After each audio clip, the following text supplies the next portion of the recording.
Hi friends, welcome to Josh kitchen. குழந்தைகள்லேருந்து பெரியவங்க வர யாருக்கு தான் ஆலு சப்பாத்தி பிடிக்காது? ஆமாங்க, இன்றைக்கி ஆலு சப்பாத்தி தான் செய்ய போகிறோம். அதுவும் ஈஸியான மெத்தடில் எப்படி சூப்பராக சாஃப்டாக செய்கிறதுன்னு சொல்லித்தரேன். வாங்க வீடியோக்குள்ளே போகலாம். குக்கரில் 4 உருளைக்கிழங்கு நல்லா வேக வச்சு எடுத்துக்கலாம். 4லேருந்து 5 விசில் வச்சுக்கலாம். பாத்திரத்தில் 280 கிராம் கோதுமை மாவை எடுத்துக்கலாம். மாவுக்கு தேவையான அளவு உப்பையும் சேர்த்துடலாம். தண்ணியை கொஞ்சம் கொஞ்சமாக சேர்த்துட்டு மாவை பிசைய ஆரம்பிச்சிடலாம். தண்ணி ரொம்ப சேர்க்க வேணாம், கொஞ்சம் கொஞ்சமாக சேர்த்துட்டு பிசைஞ்சால் தான் நமக்கு இந்த மாவோட கன்சிஸ்டன்சி தெரியும்.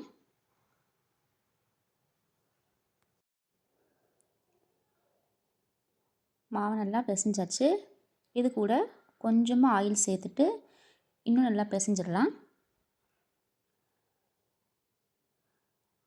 ஆயில் சேர்த்தா கொஞ்சம் சாஃப்டாக இருக்கும்.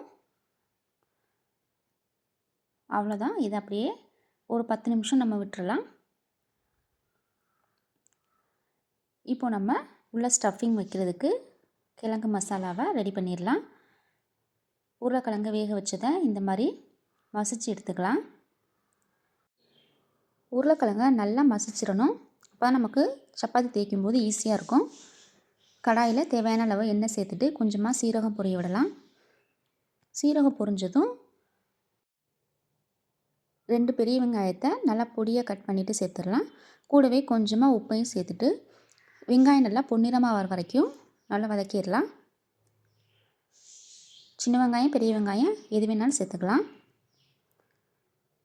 வெங்காயம் வதங்கினதும் 3 பல் பூண்டை கட் பண்ணாமல் இந்த மாதிரி காய் சீவுவல்ல அதை வச்சு நல்லா துருவிட்டு சேர்த்துடலாம். அப்போ தான் சாப்பிடும்போது பூண்டு குழந்தைங்களுக்கு டிஸ்டர்ப் பண்ணாது.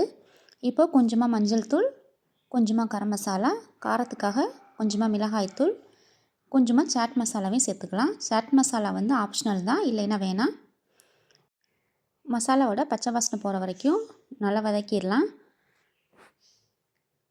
மசாலா வதங்கினதும் நம்ம மசிச்சு வச்சுருக்க உருளைக்கிழங்கு இதில் சேர்த்துடலாம். உருளைக்கிழங்கோட இந்த மசாலா நல்லா மிக்ஸ் ஆகணும். அதனால் அடுப்பை மீடியம் ஃப்ளேம்லேயே வச்சுட்டு உருளைக்கிழங்கை இந்த மாதிரி நல்லா மசிச்சுக்கலாம்.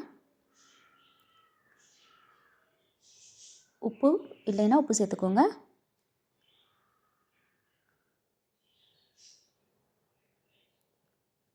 உருளைக்கிழங்குல மசாலா நல்லா சேரணும். பாருங்கள், நல்லா சேர்ந்துருச்சு.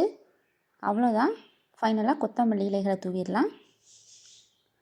இப்போது நமக்கு மசாலாவும் ரெடி ஆயிடுச்சு.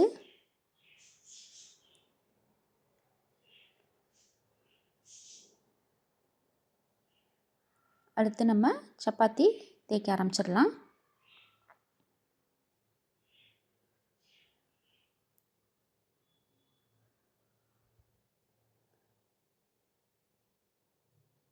பாருங்கள், மாவு நல்லா சாஃப்டாக இருக்குது. இப்போ நமக்கு தேவையான அளவு மாவை எடுத்துக்கலாம்.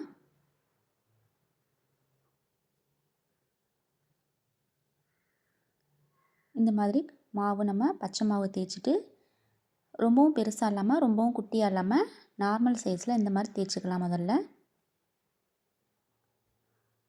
இப்போது மசாலாவை இந்த மாதிரி ஒரு உருண்டை பிடிச்சிக்கலாம். நான் செய்கிறது மாதிரி இந்த மாதிரி 4 பக்கமும் மடிச்சு விட்டு தேய்க்கலாம். இது மாதிரி தேய்க்க உங்களுக்கு கஷ்டமாக இருந்துச்சுன்னா நான் இன்னொரு மெத்தட் சொல்லித்தரேன். அதுக்கும் இந்த மாதிரி மாவு எடுத்துகிட்டு மீடியம் சைஸில் தேய்ச்சிக்கலாம்.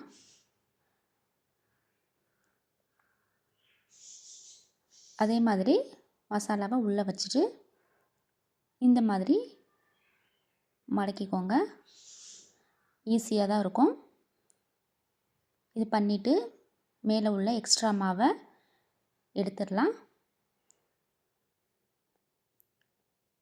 இதுக்கு உருட்டுற கட்டை தேவைப்படாது. இந்த மாதிரி கையிலேயே நம்ம சரி பண்ணிடலாம். நமக்கு மசாலா வெளியிலையும் வராது. நல்ல ஈஸியாக தான் இருக்கும்.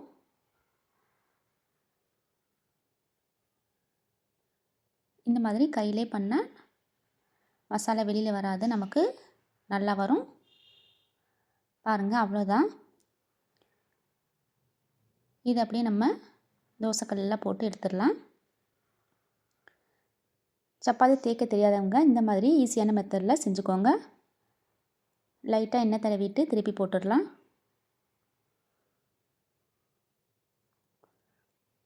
அவ்வளோதான், டேஸ்டியான ஆலு சப்பாத்தி ரெடி ஆயிடுச்சு.